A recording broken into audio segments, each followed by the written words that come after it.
우리가 함께 교회 문을 연 지가요, 제가 광고 때도 말씀드렸지만 벌써 1년하고도 반이 지났습니다. 처음엔 서로 이름도 어색하고 예배가 끝나면 무슨 말을 해야 할지 몰라 서먹했던 시간들이 있었습니다. 이제는 누가 어떤 반찬을 좋아하는지, 또 자녀의 가장 큰 기도 제목은 무엇인지, 지난 한 주간 어떤 일로 마음 아팠는지를 자연스럽게 나누는 사이가 되었습니다. 어색한 손님 같던 우리가 이제는 삐거덕거리면서도 서로의 삶에 깊숙이 스며드는 진짜 가족이 되어가고 있는 것 같습니다. 그런데 여러분, 진짜 가족이 되어간다는 것은 마냥 좋은 일만 있는 것은 아닌 것 같아요. 서로 가까워지다 보니까 예전엔 보이지 않던 모습도 보이기 시작하고, 무심코 던진 한마디에 밤새 마음이 쓰이기도 하고, 왜 저분은 저런 행동을 할까, 저런 말을 할까 하는 생각에 서운함이 고개를 들 때도 있습니다. 이것은요, 우리가 나빠서가 아니에요. 너무나 자연스러운 과정입니다. 마치 거친 돌들이 한데 모여 서로 부딪히며 닳아져 아름다운 조약돌이 되어가는 과정과도 같은 것이지요. 바로 이 중요한 시점에 하나님께서 오늘 로마서 이 말씀을 통해 우리에게 중요한 나침반을 선물로 주십니다. 우리 8절 말씀을 함께 읽고 말씀을 시작하고자 합니다. 함께 읽어볼까요? 시작. 피차 사랑의 빚 외에는 아무에게든지 아무 빚도 지지 말라. 아멘. 하나님이요, 우리에게 지금 이 절반의 터닝 포인트를 지나는 이 시점에 우리에게 주신 하나님 말씀이 있다면 이럴 것 같아요. 사랑하는 내 아들 딸들아, 너희가 교회를 세우는 데 필요한 것은 거창한 프로그램이나 많은 헌금이 먼저가 아니다. 지금 너에게 가장 필요한 것은 바로 서로를 향한 사랑이란다. 그래서 오늘 설교의 제목은요, 사랑이면 충분합니다 입니다. 사랑이면 충분합니다. 오늘 말씀을 통해서 이제 막 진짜 가족으로 거듭나는 우리 교회가 어떻게 이 사랑의 옷을 입고 더 단단하고 따뜻한 공동체로 세워갈 수 있는지, 그 구체적인 방법들을 함께 배우고 결단하는 은혜의 시간이 되길 바랍니다. 더 나아가 우리 가정 안에서도 내가 속한 믿음의 공동체뿐만 아니라 직장에서, 또 내가 운영하는 모든 곳에서 하나님께서 주시는 이 사랑의 은혜와 은사로 하나님의 그 하나 되게 하시는 여러분의 리더십, 또 여러분의 그 은혜를 펼쳐가는 또한 그런 은혜를 우리가 함께 결단하는 시간이 되었으면 좋겠습니다. 먼저 오늘 본문의 배경이 되는 로마 교회에 대한 이야기를 다시 한번 짚고 말씀으로 들어가기를 원하는데요, 이 편지가 쓰여질 당시에 로마 교회는 단순한 공동체가 아니었죠. 그 안에는 오랜 세월 율법을 지키며 살아온 유대인 그리스도인들과 율법의 전통에서 자유로운 이방인 그리스도인들이 함께 섞여 예배를 드리고 있었습니다. 서로 다른 문화적 배경과 신학적 이해에는 때로는 보이지 않는 벽을 만들었고, 이 서로의 다름은 공동체 안에서 갈등과 분열의 씨앗이 되기도 했습니다. 할례를 받아야 하는 거 아닌가? 특정한 음식을 먹으면 안 되는 것 아닌가? 어떤 날을 더 거룩하게 지켜야 하는 것 아닌가? 이와 같은 질문들 앞에서 교회의 연합을 위협하는 현실적인 난제들이 있었습니다. 이러한 복잡한 상황 속에서 사도 바울은 논쟁의 핵심을 꿰뚫는 놀라운 선언을 하고 있는 겁니다. 10절 말씀 우리 함께 읽어보기로 하네요. 10절 말씀입니다. 함께 읽습니다. 시작.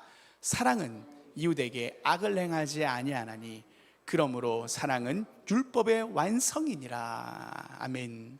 바울은요, 율법 조문 하나하나를 지키는 것보다, 때로는 자신의 혈통이나 전통을 내세우는 것보다 더 중요한 것이 있다고 말하는데, 그것은 바로 사랑이라는 겁니다. 율법의 조항의 정신은, 모든 계명을 아우르는 최고의 원리는 바로 사랑이다. 이러한 사랑의 삶은 하나님이 가장 기뻐하시는 것이다. 모든 율법의 최고의 항목의 그 절정에 예수님 똑같은 말씀을 하셨죠. 내 하나님을 내 몸과 마음과 뜻과 정성을 사랑하라, 내 이웃을 내 몸과 같이 사랑하라. 이 두 계명이 가장 큰 계명이다. 사도 바울도 이것을 이어서 율법의 모든 조문들, 유대주의자들은 이거 지켜야 되는 거 아니야, 저거 지켜야 되는 거 아니야, 이 모든 율법들에 대해서 잘 지켰던 그들의 마음속에 오늘 사도 바울은 그 모든 율법의 조항을 아우르는 가장 큰 계명의 원리는 바로 사랑이야. 사랑은 모든 율법의 완성이야 라고 하면서 하나하나 따지고 드는, 그 하나하나 종목을 따지는 율법주의자들을 향하여 사랑이 먼저고 사랑이면 충분하다고 이야기하고 있는 겁니다. 그래서 오늘 이 로마 교회 안에 공동체의 더 큰 하나를 만들어내는데 사도 바울은 결론과도 같은 메시지를 던지는 거죠. 로마서를 우리가 함께 1년 오늘의 1월부터 나눴습니다. 벌써 8월이 다가오면서 절반에 가까운 시간이 지나면서 로마서의 핵심 메시지가 드러나고 있어요. 사도 바울이 편지를 쓴 이유가 무엇이었는가가 여기서 드러나고 있는 거예요. 앞에서 그 많은 예수님의 복음에 대한 메시지가 여기까지 흘러와서 결론적으로 오늘 사도 바울은 무엇을 적용점으로 찾고 어떤 메시지를 이 로마서에서 하고자 했냐면 바로 이거예요. 사랑이에요. 예수님이 십자가에서 우리를 사랑한 것처럼 너희도 서로 사랑해야 돼 라는 이 말을 그렇게 하고 싶었던 거예요. 왜요? 유대인 그리스도인과 헬라인 그리스도인들 안에 분열이 있었기 때문이었죠. 그래서 사도 바울은 우리가 하나 되어야 될 이유의 모든 논리가 복음 안에 있고 결론적으로 13장에 와서 그렇다고 하고 싶었던 이야기, 사랑은 율법의 완성이야, 사랑의 빛 외에는 아무런 빛도 지지 마 하면서 사랑 안에서 공동체가 하나 되어야 한다라는 메시지를 던지는 거예요. 저는 이 로마서가 우리 운정한 소망교회 매우 중요한 메시지라고 생각했고, 복음의 메시지 앞에 우리가 회복되고 세워져야 되겠다 생각하면서 특별히 제가 예상하지 못했던 메시지가 바로 이 메시지예요. 저는 우리 교회가, 개척교회가 복음의 이 기초적인 어떤 진리나 예수님에 대한 이야기에 대해서 조금 한번 정리를 해보고 싶었고, 주셨던 마음이 로마서를 해야 되겠다라는 기도할 때 주셨던 마음이었는데, 그런데요, 놀라운 것은 하나님이 제게 이 로마서를 선택하게 하시고 말씀을 전하면서 정리되어지는 이 시점에서 하나님의 숨은 뜻과 계획이 저는 드러나는 걸 느껴요. 그것은 뭐냐면 오늘 말씀 나눴던 그대로예요. 1년 8개월 정도 되니까 우리가 서로가 가족이 되어 가고 있는데 좋은 모습만 보이는 게 아니란 말이에요. 서로가 가까워지다 보니까 더 잘 알게 되고 더 서로를 향하여 마음 가운데 아쉬움도 서먹함도 더 커질 수 있는 시간이 될 수 있는 시점이 바로 이 시점이죠. 우리가 신혼부부들이 허니문 기간이 끝나고 나면 서로의 단점이 보이잖아요. 치약은 왜 이렇게 짜는 거야? 왜 밤에 잠을 안 자? 부터 해가지고 함께 좋았던 것보다는 안 좋은 것들이 한 1년 지나고 나면 신혼부부들 안에 싸움이 잦게 되지 않습니까? 그런 것처럼 우리가 허니문 기간이 끝나는 시점 속에 우리 운정한 소망교회 성도들에게 하나님이 주시는 메시지가 분명히 있다. 우리 공동체 안에 새로운 분들, 또 함께하는 분들이 다양하게 모였어요. 한소망교회 출신 분들도 계시고 또 이 교회 지역에 있는 분들도 계시고, 함께 모이다 보면 우리 안에 하나님이 주시는 이 메시지에 오늘 저는 답이 있다. 더 나아가서 여러분의 가정에서 이 메시지가 또한 우리 가정을 회복케 하는 메시지가 되었으면 좋겠어요. 자, 그런데요, 놀라운 것은요, 사도 바울이 12절에 이렇게 얘기하고 있어요. 12절 말씀 함께 읽어볼까요? 시작. 밤이 깊고 낮이 가까웠으니 그러므로 우리가 어둠의 일을 벗고 빛의 갑옷을 입자. 사도 바울은요, 단순한 도덕적인 권면을 이야기하는 게 아니라는 게 느껴져요. 왜냐하면 빛의 갑옷이라는 단어는 전쟁적 용어가 있는 거죠. 다시 말하면 우리가 서로 사랑으로 하나 되는 것은 영적인 전쟁이라고 이야기하는 거예요. 왜냐하면 사탄은 공동체가 사랑으로 하나 되는 것을 가장 싫어하기 때문입니다. 여러분 믿으십니까? 여러분, 우리 가정의 공동체를 깨트리고자 하는 것이 사단의 전략이고, 우리 가정도 사단이 공격하는 대상이라는 것은 우리 그리스도인들의 삶은 늘 영적 전쟁의 최전선에 있기 때문이에요.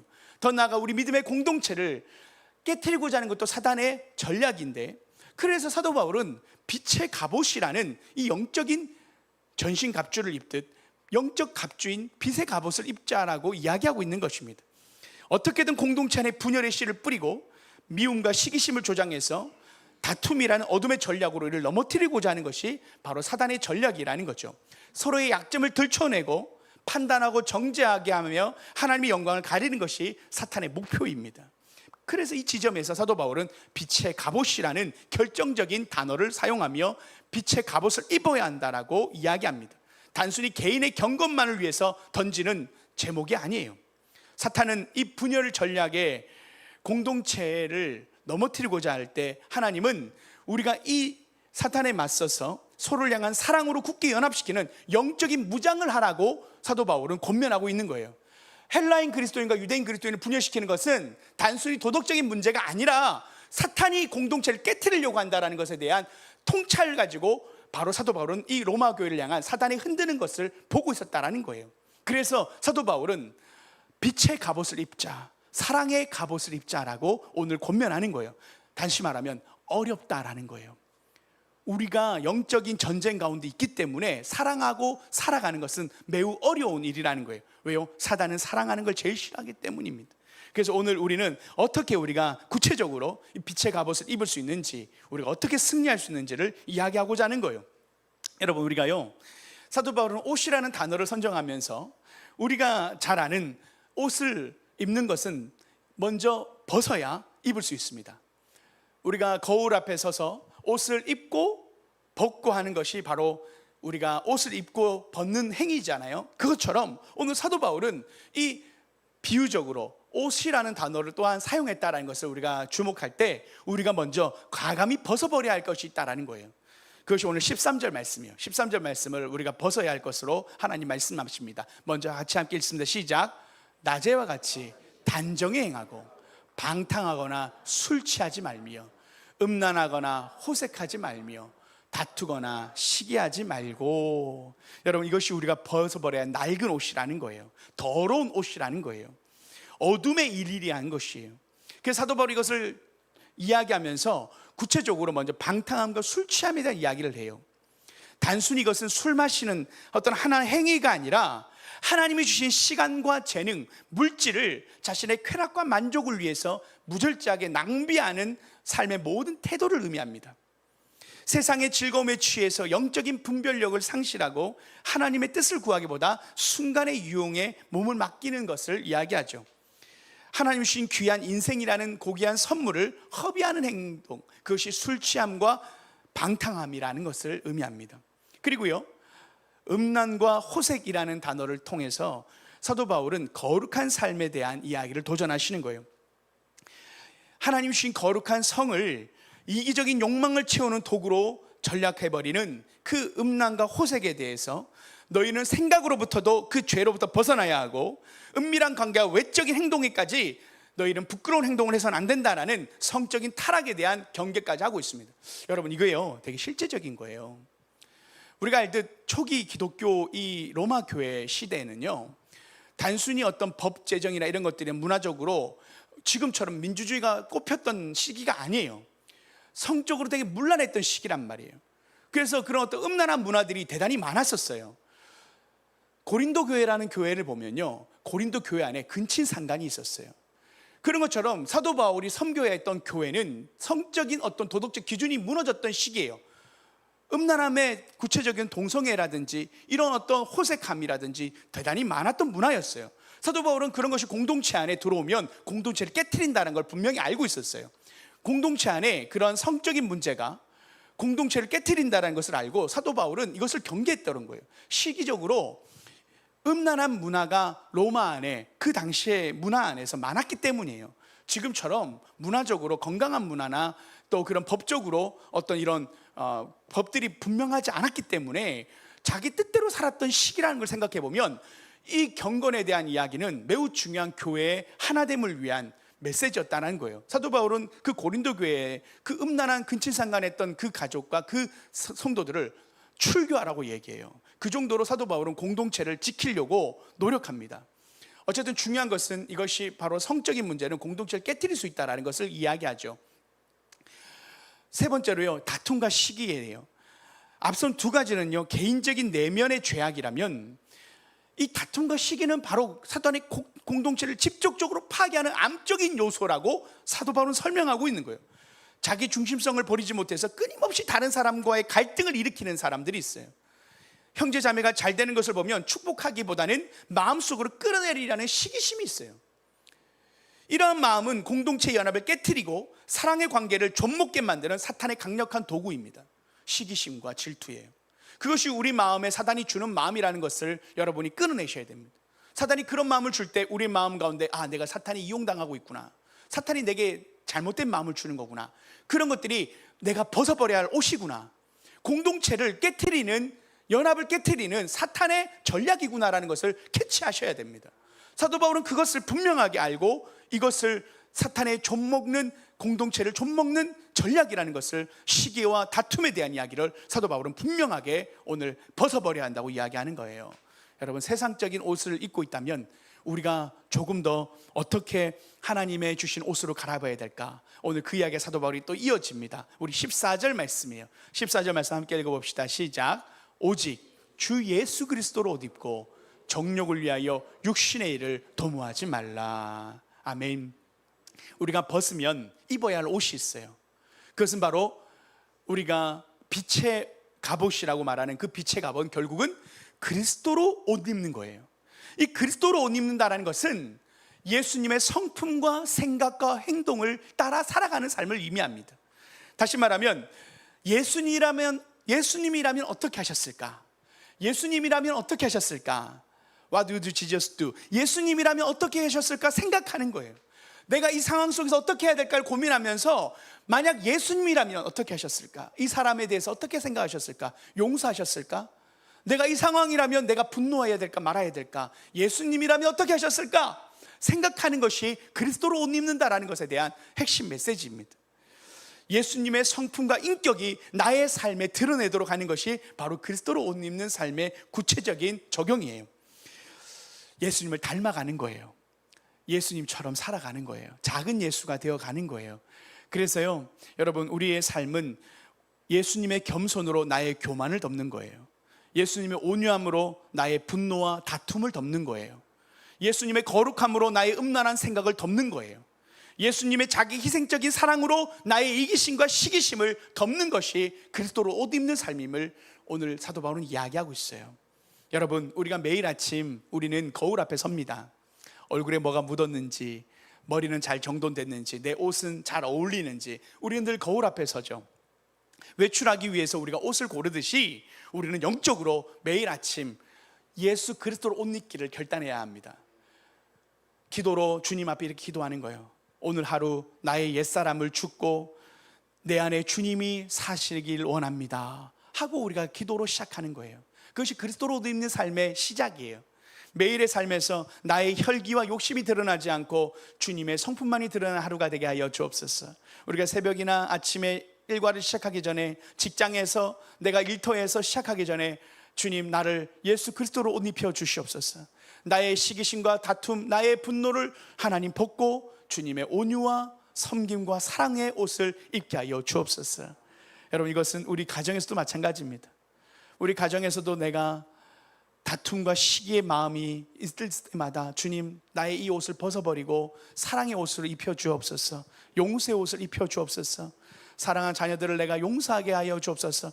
우리가 매일매일 옷을 갈아입듯이 우리는 주님 앞에서 이렇게 매일의 삶을 결단해야 할 줄 믿습니다. 여러분, 여기에서 좀 더 구체적으로 제가 오늘 우리 성도님들과 조금 더 사랑에 대한 이야기를 하면서 사랑의 구체적인 적용점들을 나누길 원하는데, 여러분이 한 번씩은 들어보셨던 이름이에요. 게리 체프만 박사가 쓴 사랑의 5가지 언어, 5가지 사랑의 언어라는 책을 지난번에 한번 소개해 드린 적이 있는데, 오늘 한 번 더 소개하면서 우리가 구체적인 적용점으로 함께 이것을 나누고 싶어요.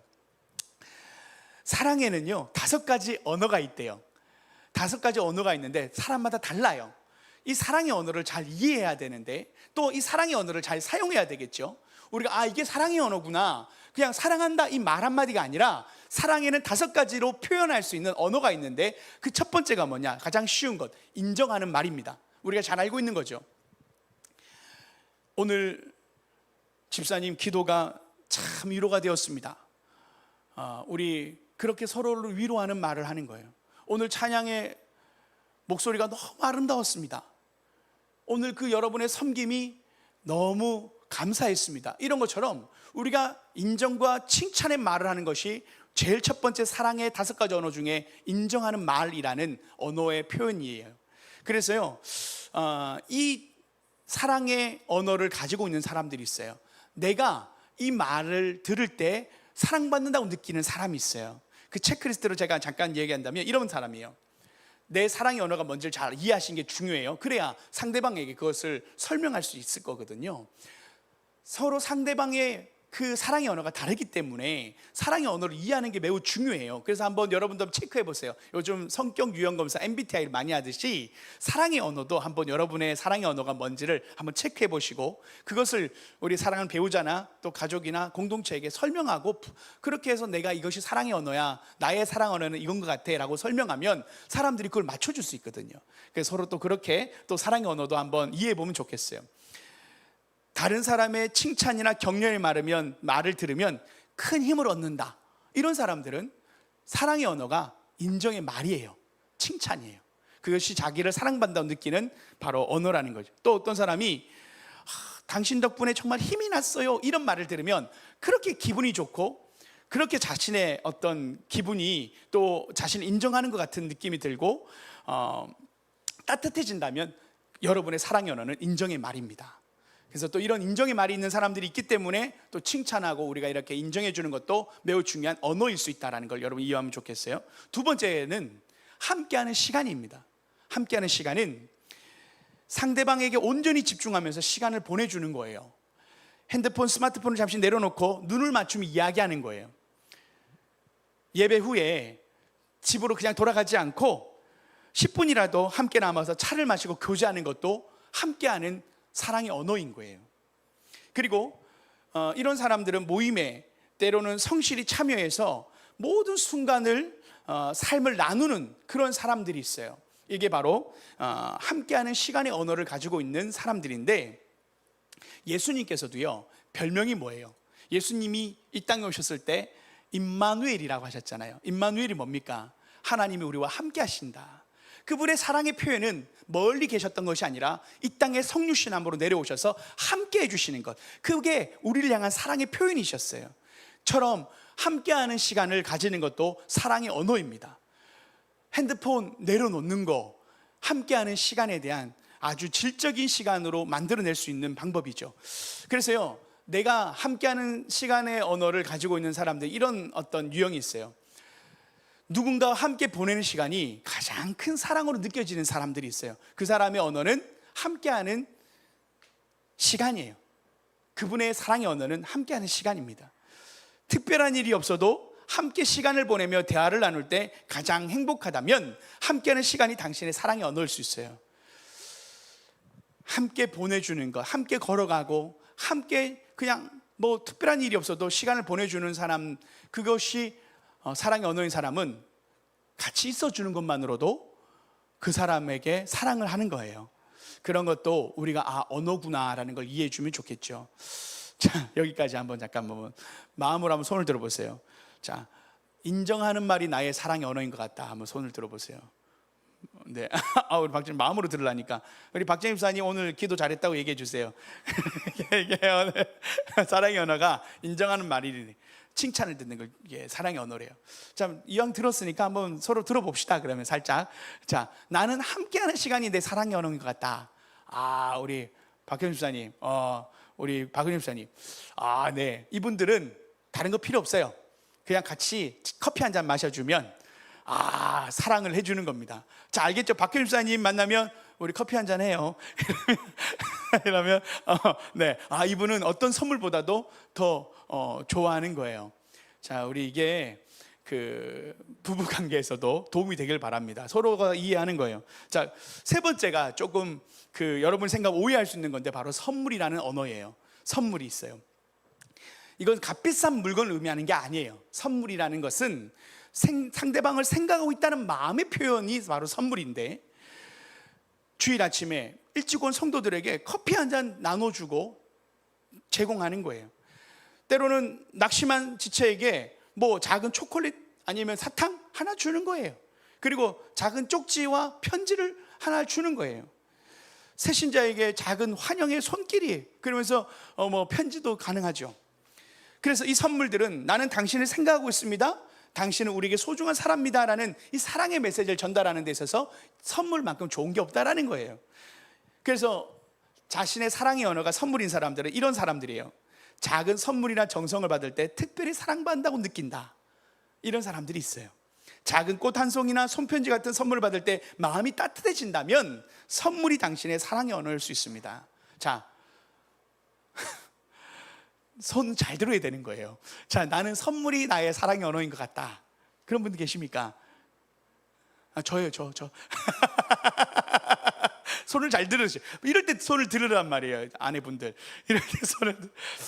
네, 아마 아내분들 중에서 많은 것보다 이 작은 선물, 표현 하나, 어떤 이런 그런 내가 나를 생각하고 있구나, 이게 여자분들이 참 많이 느끼는 사랑의 선물이 바로 이 선물이 때로 그런 역할을 하잖아요. 그래서 여자분들은 그럴 때 꼭 뭐 백을 막 가방을 꼭 사줘야 되는 건 아니에요.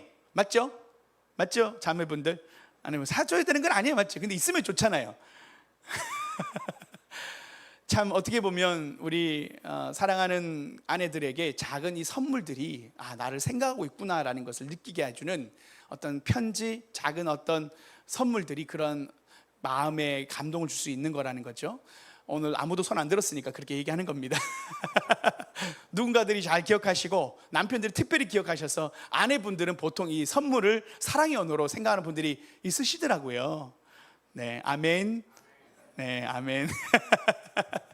자, 그리고요, 봉사와 헌신이라는 사랑의 언어가 있어요. 이것은 도움의 행동인데 말로만 사랑하는 것이 아니라 구체적인 행동으로 상대방의 짐을 덜어주는 행위를 의미합니다. 몸이 아픈 성도의 가정을 방문해서 반찬을 만들어주는 것도 바로 사랑의 언어인 봉사예요. 그리고 어떤 부부가, 젊은 부부가 있다면 아이를 돌봐주는 것도, 잠시 돌봐주는 것도 사랑의 언어가 될 수 있다는 거예요.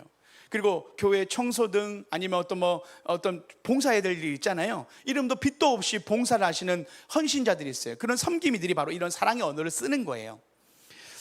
예수님께서요, 제자들의 발을 씻기셨어요. 아무도 먼저 발을 씻기려고 하지 않을 때 예수님이 대야를 가져오시고 허리에 수건을 차시고 제자들의 발을 먼저 씻기십니다. 이게 바로 봉사예요. 섬김이에요. 이걸 통해서 예수님은 사랑을 표현하셨어요. 그래서요, 내가 봉사에 대한 사랑의 언어를 느끼시는 분들은요, 이런 분들이에요. 누군가 나를 위해 작은 도움을 줄 때 사랑을 느낀다. 나를 도와줄 때 사랑을 느끼는 분들이 있어요. 누군가 집안일을 도와주거나 내 일을 함께 해줄 때 특별히 사랑받는다고 느낀다면 봉사가 당신의 사랑의 언어입니다. 이런 분들은 내가 봉사를 해야 되고 또한 그 봉사를 받을 때 사랑받는다는 느낌을 받는다라는 거죠.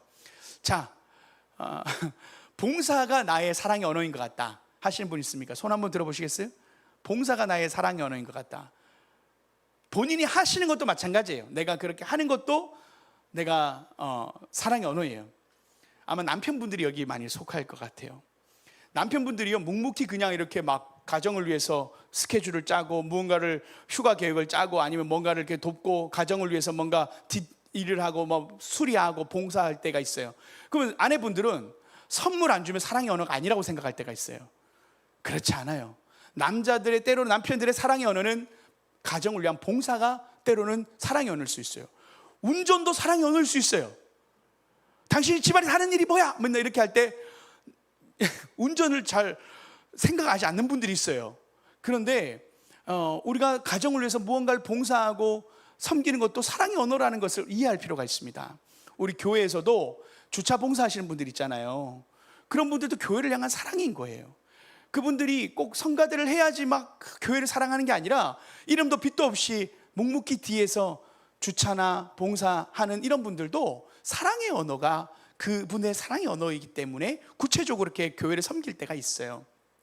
여러분, 이것도 사랑의 언어다라는 것을 이해해야 됩니다. 우리 아내분들이 이 남편이 지금 나를 위해서 봉사하고 있구나, 나를 사랑하는 거구나 라는 생각으로 우리가 적용하면 좋겠어요.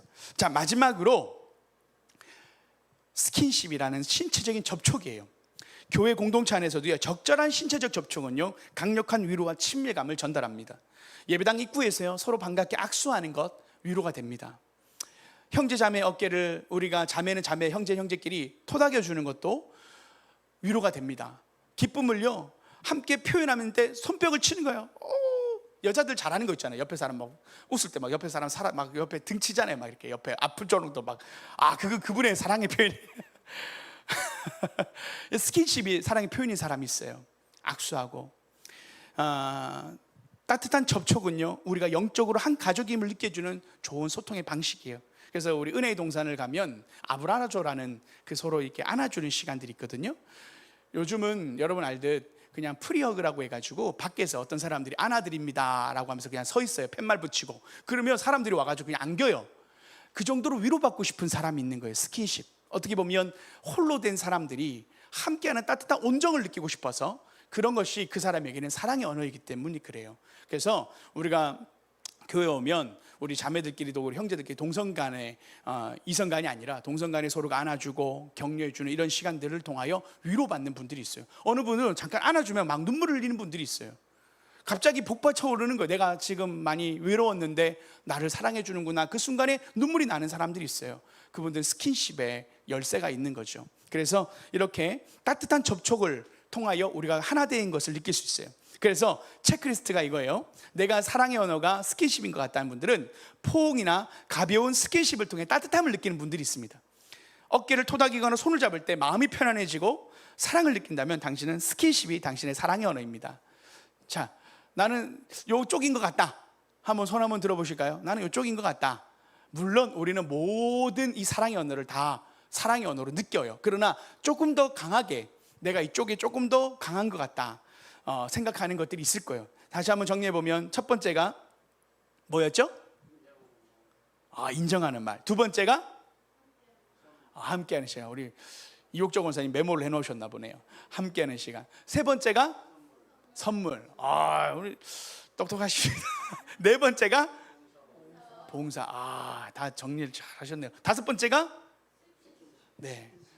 이 다섯 가지를 우리가 사랑의 언어라는 이 관점에서 우리 공동체 안에서 표현하는 게 중요합니다. 칭찬하는 말, 그리고 때로는 우리가 함께하는 시간으로 함께 식사하러 가는 거예요. 그리고 때로는 작은 선물로 편지나 손편지나 아니면 어떤 우리가 그 사랑하는 사람들에게 기억해서 작은 선물을 해보는 거, 여행 갔다 와서 어떤 분이 선물을 해주는 거, 그리고 우리가 상대방의 어려움을 도와주는 거. 이 사람이 이런 걸 어려움일 텐데 내가 도와줘야지. 내가 묵묵히 뒤에서 도와줘야지. 그리고 우리가 때로는 악수를 하고 서로 토닥여주고 안아주는 것, 시간을 통해서 서로가 사랑을 느낀다라는 거예요. 이제 우리가 예수 그리스도로 옷 입는 삶에 대한 이야기를 해야 했습니다. 오늘 우리가 예수님 우리에게 성도들의 사랑을 구체적으로 서로가 표현하고 서로에게 서로를 사랑으로 충분하다고 이야기하는 이 시점 속에서 하나님은 우리에게 말씀하십니다. 1년 반을 지난 이 터닝 포인트 시점에서 하나님은 우리에게 뜨겁게 사랑할 것을 요청하십니다. 공동체는 그 세상 어떤 풍파에도 흔들리지 않는 견고한 반석이 바로 사랑이라고 이야기합니다. 우리 공동체가 이 사랑의 토대 위에 세워져야 한다라고 주님은 말씀합니다. 여러분, 우리가 배운 이 기술들, 이 배운 어떤 하나의 이 이야기들을 통해서 우리가 더욱더 사랑하기를 원해요. 서로 우리 안에 어색함과 오해의 벽을 우리가 허물어버리고 서로를 깊이 신뢰하고 의지하는 끈끈한 사랑의 띠로 하나 되는 우리 운정한 소망교회가 되기를 우리가 함께 꿈꿨으면 좋겠습니다. 사랑이면 충분합니다. 할렐루야. 기도하시겠습니다.